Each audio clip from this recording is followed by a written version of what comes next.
Easy Biology. Learn, understand, grow. සුබ දවසක් වෙන්න කියලා ඔයාලා හැමෝටම ප්‍රාර්ථනා කරනවා. සුපුරුදු පරිදි අදත් ඔයාලා එකතු වෙලා ඉන්නේ Easy Biology YouTube නාලිකාවත් එක්ක. ඉතින් අද මම කතා කරන්න බලාපොරොත්තු වෙන්නේ ජීවයේ රසායනික හා ශෛලීය පදනම කියන දෙවෙනි පාඩමේ කොටසක් වෙන එන්සයිම් ක්‍රියාවේ යාන්ත්‍රණය පිළිබඳව. ඉතින් ජීවිතය විෂය හදාරන ගොඩක් අය පාඩම් කරන්න අමාරුයි කියලා කියන කොටසක් තමයි මේක. ඉතින් අපි බලමු කොහොමද මේක ලේසියෙන් පාඩම් කරගන්න කියලා. හරි.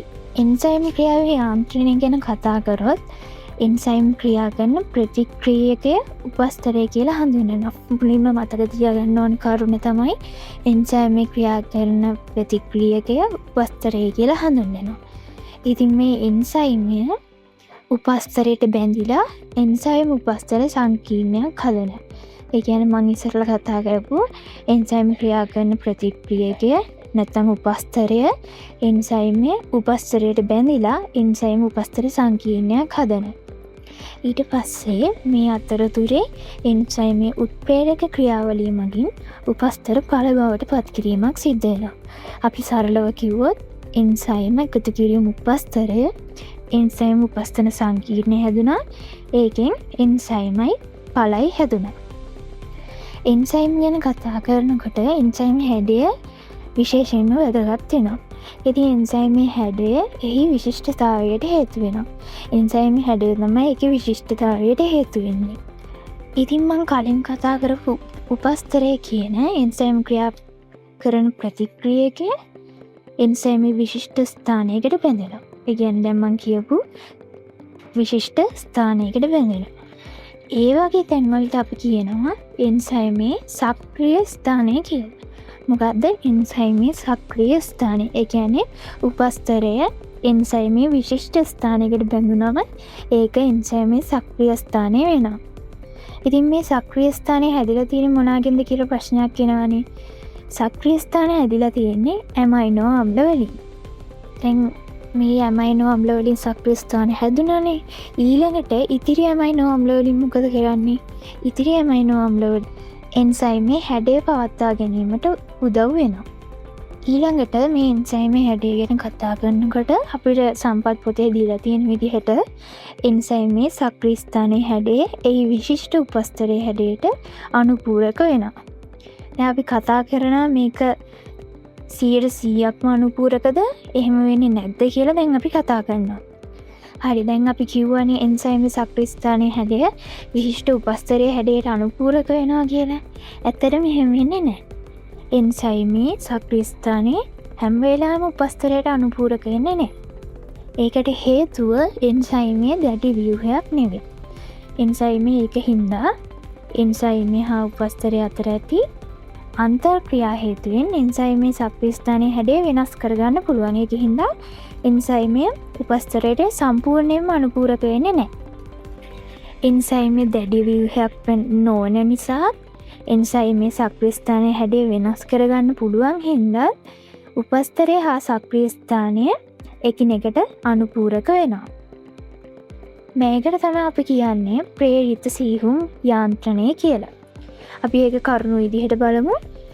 එන්සයිමේ සක්‍රිය ස්ථානයේ හැම වෙලාවෙම උපස්තරයට සම්පූර්ණයෙන්ම අනුපූරක වෙන්නේ නැහැ. එන්සයිමේ සක්‍රිය ස්ථානයේ හැඩය මදක් වෙනස් විය හැකි බැවින් ඒ හේතුවෙන් උපස්තරය හා සක්‍රිය ස්ථානය එකිනෙකට අනුපූරක වෙනවා. මේක තමයි සරලව කිව්වොත් ප්‍රේරිත සීහුම් යාන්ත්‍රණය කියලා කියන්නේ. එන්සයිම් ක්‍රියාවේ යාන්ත්‍රණය ගැන සරලව පැහැදිලි කිරීමක් තමයි ඔය කරේ. ඉතින් එන්සයිම් ගැන කතා කරද්දී අපිට සහසාධක ගැන කතා නොකරමින් ඉන්න බැරි මාතෘකාවක්. ඉතින් අපි දැන් සහසාධක ගැන කතා කරලා බලමු. දැන් සහසාධක ගැන කතා කරද්දී අපි දැනගන්න එපා සහසාධක කියන එක නිර්වචනය මොකක්ද කියලා.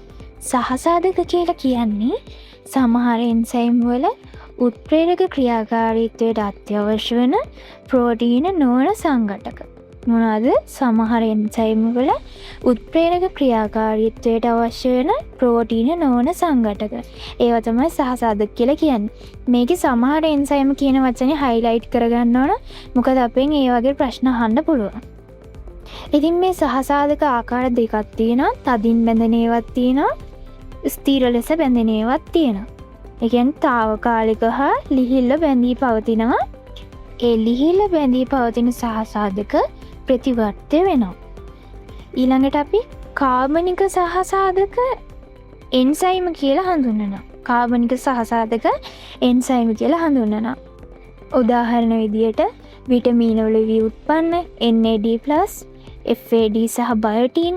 ඊළඟට අකාබනික සහසාධක වලට උදාහරණ විදියට සින්ක් ධන 2 අයනය, ෆෙරස් ධන 2 අයනය, කොපර් ධන 2 අයනය, ඒ වගේ ඒවා හඳුන්වලා දෙන්න පුළුවන්. ඊළඟට අපි කතා කරනවා එන්සයිම් ප්‍රතික්‍රියාවලට බලපාන සාධක පිළිබඳ. මොනවාද එන්සයිම් ප්‍රතික්‍රියාවලට බලපාන සාධක? 1. උෂ්ණත්වය, 2. pH අගය, 3. උපස්තර සාන්ද්‍රණය, 4. නිෂේධක.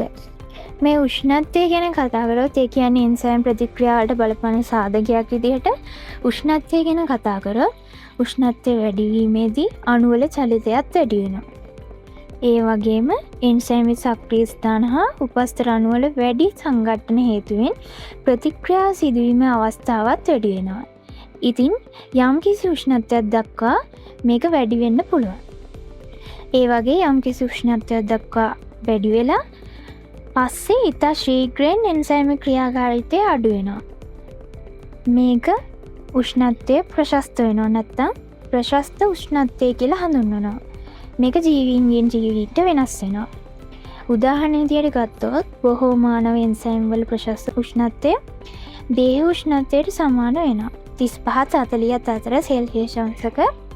ඊළඟට උණුදිය උල්පත්වල සිටින බැක්ටීරියාවන්ගේ ප්‍රශස්ත උෂ්ණත්වය සෙල්සියස් අංශක 70ට වඩා වැඩි වෙනවා. මේ වගේ ජීවීන්ගෙන් ජීවීන්ට මේක වෙනස් වීම සිද්ධ වෙනවා.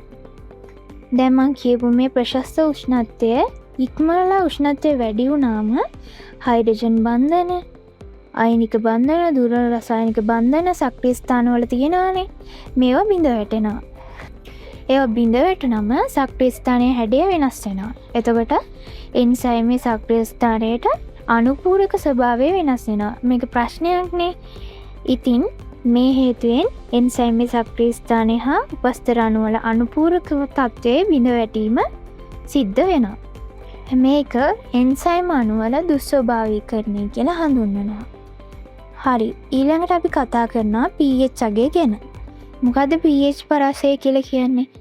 යම් එන්සයිමයක් මගින් උත්ප්‍රේරිත ක්‍රියාවක් සිදුවන පටු pH පරාසය, එහි pH පරාසය කියලා අපි හඳුන්වලා දෙනවා.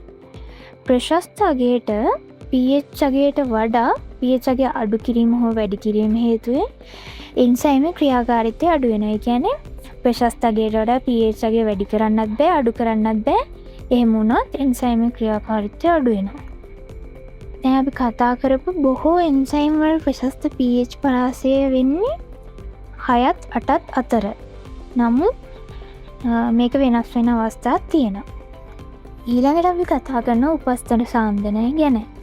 උපස්තර සාන්ද්‍රණය වැඩි කිරීමේදී එන්සයිම්යත් උපස්තරය අණු අතර නිවැරදි දිශානතිය සංඝටනය වීමේ සම්භාවිතාවය වැඩි වෙනවා. ඒ වුණාට කිසිම උපස්තර සාන්ද්‍රණයකදී එන්සයිම් අණු සම්තෘප්ත වෙන්නේ නැහැ. ඒ හේතුව හින්දා පසුව තවදුරටත් ප්‍රතික්‍රියාවේ ශීඝ්‍රතාවයේ වැඩිවීමක් සිද්ධ වෙන්නේ නැහැ. ඊළඟට අපි කතා කරනවා එන්සයිම් ක්‍රියාව නිෂේධනය කරන නිෂේධක ගැන. නැත්නම් එන්සයිම් නිෂේධක ගැන. මොනවද මේ නිෂේධක කියලා කියන්නේ? මොනවද ඒ වගේන් කරන්නේ? අපි දැන් කතා කරලා බලමු. සමහර අණු හෝ අයන නැත්නම් අණු ගත්තොත් එහෙම ජල අණු, අයන ගත්තොත් සෝඩියම්, ක්ලෝරින් වැනි අයන වර්ග එන්සයිම්ට ස්ථීර ලෙස හෝ తాවකාලිකව හෝ බැඳී එන්සයිම් උපස්තර සංකීර්ණ සෑදීම් වැළැක්වීම තමයි මේකෙන් සිද්ධ කරනු ලබන්නේ. ඒවා තමයි අපි නිෂේධක කියලා හඳුන්වන්නේ. ඉතින් මේ නිෂේධක වර්ග ආකාර දෙකක් තියෙනවා. අප්‍රතිවර්ත නිෂේධක, ප්‍රතිවර්ත නිෂේධක කියලා. අප්‍රතිවර්ත නිෂේධක ගත්තොත් ඒකට අයිති වෙනවා විෂ සහගත දේවල්. ප්‍රතිවර්ත නිෂේධක ගත්තොත් ශුද්ධ ජීවීන්ට එරෙහිව භාවිතා කරන ඖෂධ වර්ග වගේ ඒවා මේකට දාන්න පුළුවන්. හරි, අපි දැන් එන්සයිම් ක්‍රියාවේ සියලු දේවල් ගැන කතා කරා. එන්සයිම් ප්‍රතික්‍රියාවලට බලපාන සාධක ගැන කතා කරා. ඉතින් මම හිතනවා ඔයාලට තේරෙන්නේ නැති කියලා. ඉතින් මේ වගේ වැදගත් වීඩියෝ දිගටම නරඹන්න අපිත් එක්ක එකතු වෙලා ඉන්න Easy Biology YouTube නාලිකාව දැන්ම subscribe කරන්න.